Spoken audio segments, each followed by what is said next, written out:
உங்கள் அஸ்ட்ராலஜர் வெங்கடேஷ். இன்னைக்கு ஜோதிட சம்பந்தமான தலைப்பு மனக்குழப்பம், மன பயம் நீங்க என்ன செய்யணும்.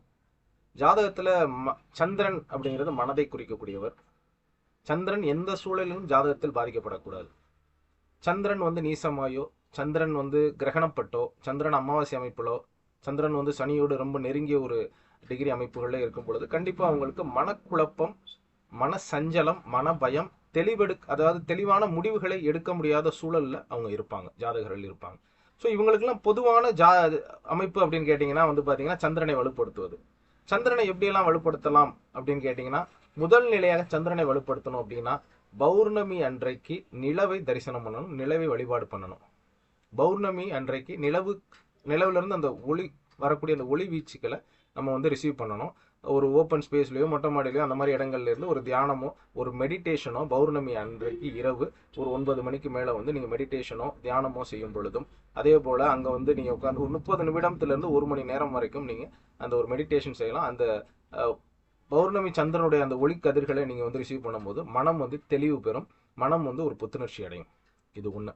ரெண்டாவது, 3ஆம் பிறை தரிசனமும் தாராளமா செய்யலாம். 3ஆம் பிறை அன்று நீங்க சந்திரனை வழிபாடு பண்றதும், சந்திரனுடைய ஸ்லோகங்களை ஜபிக்கிறதும் நிச்சயமா உங்களுக்கு மனக்குழப்பங்களை, மன பயத்தை நீக்கும். ரெண்டாவது பாத்தீங்கன்னா, மாதம் ஒரு முறை திங்கட்கிழமையில சிவன் கோயிலுக்கு பச்சரிசி தானம் கொடுத்துக்கிட்டே வாங்க. சந்திரஹோரையில மாதம் ஒரு முறை திங்கட்கிழமையில பச்சரிசி தானம் சிவன் கோயில்ல தானம் கொடுத்துக்கிட்டே வாங்க. சந்திரஹோரையில கொடுத்துக்கிட்டே வரும் பொழுது உங்களுக்கு சந்திரனால் ஏற்படக்கூடிய அந்த மனம் சம்பந்தப்பட்ட பிரச்சனைகள் உறுதியாக நீங்கும். இது 2. மூணாவது பாத்தீங்க அப்படின்னா, சந்திரன் அப்படின்னாலே பால் தானம் கொடுங்க. பசும்பால் தானம் கொடுக்கறதும், பசும்பால் தெய்வங்களுக்கு அபிஷேகத்துக்கு கொடுக்கறது, அபிஷேகம் பண்றதை நீங்க பார்த்துக்கிறது, அபிஷேகம் பண்றத தரிசனம் பண்றது, அந்த மாதிரியான விஷயங்கள் நிச்சயமா உங்களுக்கு சந்திரனால் ஏற்படக்கூடிய தோஷங்களே பாதிப்புகளே நீக்கும். நிறைய அபிஷேகங்கள் பார்க்கணும். சிவன் கோயிலில் நடக்கிற அபிஷேகங்களா இருக்கட்டும், அம்பாளுக்கு நடக்கிற அபிஷேகங்களா இருக்கட்டும், நீங்க பால் வாங்கி கொடுத்து அந்த அபிஷேகங்களை பார்க்கறது சந்திரனுக்கு மிகப்பெரிய பிரதி. சரிங்களா? அடுத்து பாத்தீங்கன்னா தண்ணீர் எப்பவும் நீங்க கூட வச்சுக்கிறது, டிராவல்ல இருக்கும்போதோ, இல்லை ஆஃபீஸ் போகும்பொழுதோ, இல்லை கையில ஒரு தண்ணி பாட்டில் எப்பவுமே இருக்கிறது உங்களுக்கு சந்திரனால் ஏற்படக்கூடிய அந்த நெகட்டிவ் வைப்ரேஷன்ஸ் நிற்கும்.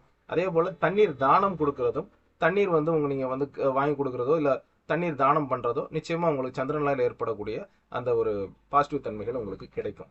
சரிங்களா? அடுத்தபடியா பாத்தீங்க அப்படின்னா, சந்திரனுக்குரிய மிகப்பெரிய பிரதி என்னன்னு கேட்டீங்கன்னா, அபிராமி அந்தாதி பாராயணம் பண்றது. சந்திரன் அபிராமி அந்தாதி நீங்க பாராயணம் பண்ணும் பொழுது சந்திரனால் ஏற்படக்கூடிய அந்த தோஷங்களோ, அவரால் ஏற்படக்கூடிய சந்திரன் பலகீனப்பட்டிருக்கும் சூழல்ல அபிராமி அந்தாதி பாராயணம் பண்றது உங்களுக்கு மிகப்பெரிய ஒரு ரிலீஃபா இருக்கும், மிகப்பெரிய ஒரு மன நிம்மதியை உங்களுக்கு கொடுக்கும். ஸோ அதனால இந்த விஷயங்களை ஃபாலோ பண்ணிக்கிட்டே வர கண்டிப்பாக மன குழப்பங்கள் நீங்கி, மன பயங்கள் நீங்கி உங்களுக்கு ஒரு தெளிவான மனநிலை ஏற்படும், மன தைரியம் உண்டாகும். செஞ்சு பலன் பெறுங்க. நன்றி, வணக்கம்.